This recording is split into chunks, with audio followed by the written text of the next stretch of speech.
បងមកតែជនងគ្នានេះគឺជាប្រភេទម៉ូតែវីឡាតូលអមអដែលផ្ទះនេះផងដែរមានទីតាំងនៅជាប់នឹងផ្លូវជាតិលេខ6និងមានចម្ងាយត្រឹមតែ300ម៉ែត្រប៉ុណ្ណោះពីរង្វង់ម៉ូការរំដួលសម្រាប់ផ្ទះនេះផងដែរគឺយើងមានការរៀបចំផ្ទះគឺបែបលក្ខណៈសភាពធំទូលាយមែនទែនបងប្អូនអតិថិជនទាំងអស់គ្នាដែលផ្ទះនេះសង់ទៅលើទំហំដីរហូតដល់ទៅ20ម៉ែត្របណ្ដោយទៅក្រៅ21ម៉ែត្រកន្លះផងដែរហើយសម្រាប់ផ្នែកខាងមុខនេះវិញបងប្អូនអតិថិជនទាំងអស់គ្នាគឺយើងរៀបចំជាចំណតឡានយ៉ាងធំទូលាយបងអាចចតឡានបានពី2ទៅ3គ្រឿងផងដែរអញ្ចឹងយើងទៅមើលផ្នែកខាងក្នុងផ្ទះទាំងអស់គ្នាសម្រាប់ម៉ូតែវីឡាតូលអមអម៉ូថ្មីនេះបងប្អូនអតិថិជនការរៀបចំរចនាបថគឺបែបលក្ខណៈប្រណិតនិងស៊ីវិល័យតែម្ដងសម្បីតែទ្វារចូលក្នុងផ្ទះក៏យើងប្រើជាលក្ខណៈ Smart Key ដែរបងប្អូនអតិថិជនទាំងអស់គ្នាហើយជំហៀងនេះវិញគឺជាបន្ទប់ទទួលភ្ញៀវដែលយើងមានការរៀបចំគឺសភាពធំទូលាយមែនទែនហើយផ្ទះនេះលក់នៅក្នុងតម្លៃពិសេសជូនបងប្អូនអតិថិជនទាំងអស់គ្នាហើយផ្ទះនេះផងដែរកំខាងក្រុមហ៊ុនថែមជូននីកជូនបងមួយសិតតែម្ដងពីជាន់ក្រោមរហូតដល់ជាន់លើតែម្ដងហើយផ្ទះនេះបងមានទាំងពន្លឺហើយនិងខ្យល់អាកាសបរិសុទ្ធចេញចូលបានល្អមែនទែនព្រោះដោយសារខាងអ្នក design គឺរៀបចំលក្ខណៈទាំងចំហៀងផ្ទះហើយនិងផ្នែកខាងមុខហើយចំហៀងផ្នែកខាងក្រោយគឺរៀបចំជាលក្ខណៈបងអួចច្រើនមែនទែនហើយទីតាំងខាងនេះបងបើកអញ្ចេះមកឃើញអាងទឹកតែម្ដងចាគឺស្រស់ស្អាតមែនទែនបងអតិថិជនទាំងអស់គ្នាពីចំហៀងអញ្ចឹងយើងទៅមើលផ្នែកខាងក្រោយទាំងអស់គ្នាចា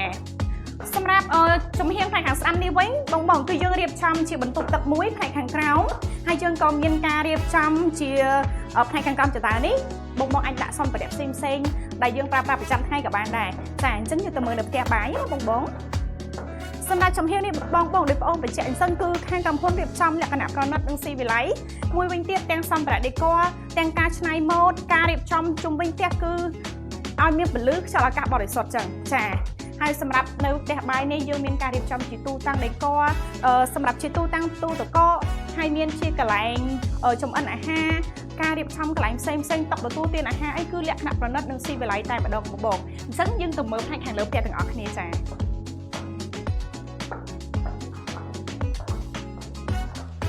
សម្រាប់ផ្ទះនេះផងដែរបងទិញភ្លាមគឺកាន់សោចំណូលបានភ្លាមតែម្ដងសម្រាប់តម្លៃគឺរៀបចំជាលក្ខណៈពិសេស special ជូនបងមកតែជនតែម្ដងហើយនៅកន្លែងចតានេះបងគឺយើងមានជាបង្អួចមួយផងដែរដើម្បីឲ្យមានពន្លឺចេញចូលបានល្អហើយបើយើងបើកបង្អួចហ្នឹងទៅមានខ្យល់អាកាសបរិសុទ្ធទៀតផងអញ្ចឹងយើងឡើងមកមើលផ្នែកខាងលើទាំងអស់គ្នាណាបងផ្នែកខាងលើនេះគឺយើងមានជាបន្ទប់កេង3បងមានជាបន្ទប់សមាជិកគ្រួសារ2បន្ទប់មេគ្រួសារ1អញ្ចឹងយើងទៅមើលនៅបន្ទប់មេគ្រួសារទាំងអស់គ្នាសម្រាប់ខាងនេះផងដែរបងគឺជាបន្ទប់មេគ្រួសារចានៅក្នុងបន្ទប់មេគ្រួសារនេះគឺស្រស់ស្អាតមែនទែនបងគឺពេញចិត្តអ្នកលក់ខ្លាំងតែម្ដងណាចាយើងមានការរៀបចំជាក្រែគេងទាំងសម្ភារៈទូតាំងជាប្រភេទដេកផ្សេងបងចាហើយសម្រាប់ទីតាំងកន្លែងនេះវិញគឺយើងធ្វើជាតុសម្អាងចាហើយយើងមានការបំពាក់ម៉ាស៊ីនត្រជាក់ជូនបងមកស្រាច់តែម្ដងហើយជុំវិញបន្ទប់គឺមានបង្អួចមានទ្វារមានកញ្ចក់រៀបចំលក្ខណៈប្រណិតឲ្យតែម្ដងណាបងហើយសម្រាប់ជំហៀងនេះវិញគឺយើងមានជាទូតាំងសម្លៀកបំពាក់ចារៀបចំយ៉ាងស្រស់ស្អាតតែម្ដងហើយយើងក៏មានវេរណ្ដាមួយផងដែរសម្រាប់ខាងមុខនេះបងមានជាវេរណ្ដាមួយចេញមកផ្នែកខាងក្រៅបើបងមើលទៅផ្នែកខាងឆ្វេងដៃគឺមើលឃើញកម្រងនៅក្នុងបរិយាទាំងអស់តែម្ដងចាតែបើសិនជាយើងមកមើលផ្នែកខាងស្ដាំដៃគឺឃើញតែសភាពអាងទឹកជាមួយនឹងការរៀបចំជាកញ្ចក់អង្គុយលេងជាមួយនឹងការរៀបចំសួនច្បារគឺស្រស់ស្អាតខ្លាំងមែនទែនអញ្ចឹងយកទៅមើលនៅបន្ទប់កូនទាំងអស់គ្នាបងនៅក្នុងបន្ទប់មេគ្រួសារនេះបងគឺយើងមានជាបន្ទប់ទឹកមួយផងដែរណាចាយើងរៀបចំបែបលក្ខណៈធំទូលាយបំណិតតែម្ដងបងសម្រាប់ខាងនេះគឺជាបន្ទប់គេងទី2បងសម្រាប់ខាងនេះគឺជាបន្ទប់គេងទី2បងចាការរៀបចំដេកគឺអត់ខុសគ្នាពីបន្ទប់មេគ្រួសារហ្មងទេមិនថាបន្ទប់គេងទី2នេះយើងរៀបចំបែបលក្ខណៈពណ៌ pink តែម្ដងយើងមានជាទូតាំងដាក់សម្លៀកបំពាក់យើងមានការបំពាក់ម៉ាស៊ីនត្រជាក់រួចរាល់ជាស្រេចមានការរៀបចំជាបន្ទប់ទឹកនៅក្នុងនឹងមួយផងដែរមានជាតុសម្រាប់ធ្វើការសិក្សាទាំងសូត្រផងដែរអញ្ចឹងយើងទៅមើលនៅក្នុងបន្ទប់គេងទី2ទាំងអស់គ្នាសម្រាប់ខាងនេះគឺជាបន្ទប់គេងទី3បងអតិថិជនទាំងអស់គ្នាដែលបន្ទប់គេងទី3នេះបងចាគឺយើងមានសភាពធំទូលាយហើយការរៀបចំដេកក្រែគេងការរៀបចំដេកទូដាក់សម្លៀកបំពាក់មានជាតុសម្រាប់ការសិក្សាក៏យើងមានដែរហើយការរៀបចំនេះបងតាំងពីក្រោមដល់លើដូចអូនបញ្ជាក់អញ្ចឹងគឺយើងរៀបចំមួយសេតជូនបងអតិថិជនទាំងអស់គ្នាតែម្ដងអញ្ចឹងយើងទៅមើលនៅផ្នែកបន្ទប់មួយទៀតណាបងដែលយើងនៅជាន់ផ្នែកខាងក្រោយវិញ សម្រាប់ផ្នែកខាងក្រោយនេះបងយើងមានជាទ្វារចេញទៅផ្នែកខាងក្រោយមួយណាចាហើយចំហៀងផ្ទះនេះគឺអាចដើរព័ទ្ធជំនាញផ្ទះបានអញ្ចឹងយើងទៅមើលនៅបន្ទប់ក្រោយមួយទៀតណាចាសម្រាប់ខាងនេះគឺជាបន្ទប់ក្រោយបងរៀបចំជាបន្ទប់សម្រាប់អ្នកដែលគាត់មកនៅជាមួយក៏បានបងរៀបចំដាក់ស៊ីសម្ភារៈអីផ្សេងក៏បានដែរចាហើយបន្ទប់ក្រោយនេះយើងមានបន្ទប់ទឹកមួយផងដែរបងចឹងយើងទៅមើលចំហៀងផ្ទះដោយមានលក្ខណៈពិសេសជូនបងមើលតែម្ដងចា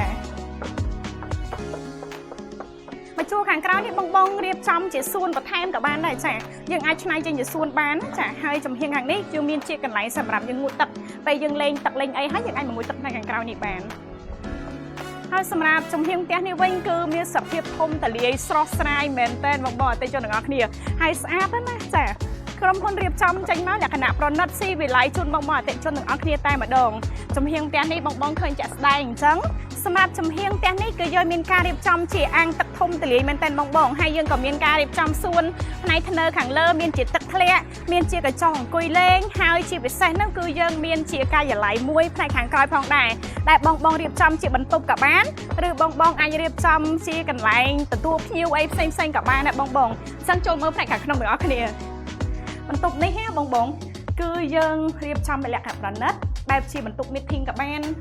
យើងរៀបចំជាលក្ខណៈថាជាការិយាល័យធ្វើការផ្ទាល់ខ្លួនមួយក៏បានដែរបងអតិថិជនទាំងគ្នាអញ្ចឹងសម្រាប់ផ្ទះនេះគឺសាងសង់រួចរាល់ 100% បងទិញភ្លាមគឺអាចកាន់សោចូលនៅបានតែម្ដងតម្លៃ promotion ពិសេសជូនបងតែម្ដងសម្រាប់បងដែលមានចំណាប់អារម្មណ៍ចង់អញ្ជើញមកមើលទីតាំងកម្រងបងអាចអញ្ជើញមកបានស្រាប់ទីតាំងការិយាល័យរបស់ខាងប្អូនមានទីតាំងជាប់នឹងផ្លូវកវ៉ាត់ក្រុង40ម៉ែត្រហើយមកពីរបងមុខការរំដួលចម្ងាយត្រឹមតែ800ម៉ែត្រទេចាអរគុណច្រើនសូមជម្រាបលា